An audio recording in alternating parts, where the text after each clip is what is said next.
Hi everyone, so for the full review of First Dates that I watched on the 1st of August, you can go to my YouTube channel, Marianne Living Life.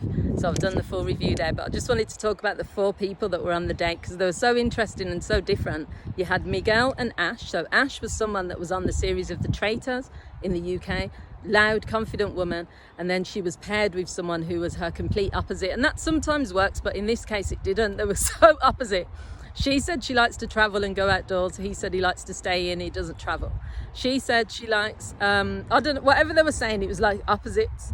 And then the worst part about it is this guy started talking about his IBS, and he wasn't just saying I've got IBS, he started talking about going to the toilet all the time and issues he has and that sort of thing. So that was a no-no.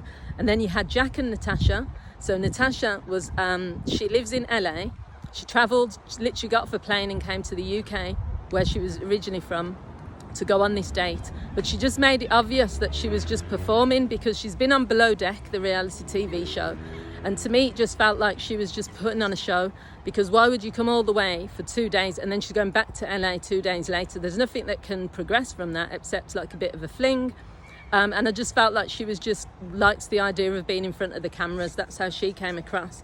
Then you had a 63-year-old and 56-year-old, can't remember their names, but that was really funny because the guy had, although he's been with his wife for 30 years and he lost his wife 2 years ago, it was the fact that he just came across as really desperate. He bought his ukulele and he was playing, singing a song and playing the ukulele. Then though, he handed her a rose with aftershave sprayed on the rose, and I've never seen that before or heard that before. She said that was weird. She called him cheesy.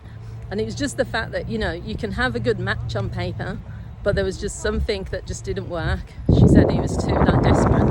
And then the final couple, or 2 individuals, was Stephen and Dominic. So they were a gay couple who really suited each other. And what I liked about Dominic was he was not afraid to be himself. He was dressed very racy, if you call it, or raunchy. He had on like a bodysuit. He had on like a lace.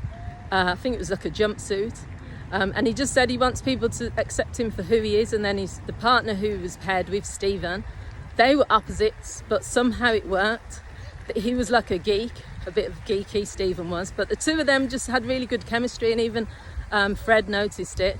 And yeah, all I saw afterwards is that they went out for a drink. So it was a really interesting show. It was on the 1st of August, and you can see the full review that I've done about this show on my YouTube channel, Marianne Living Life.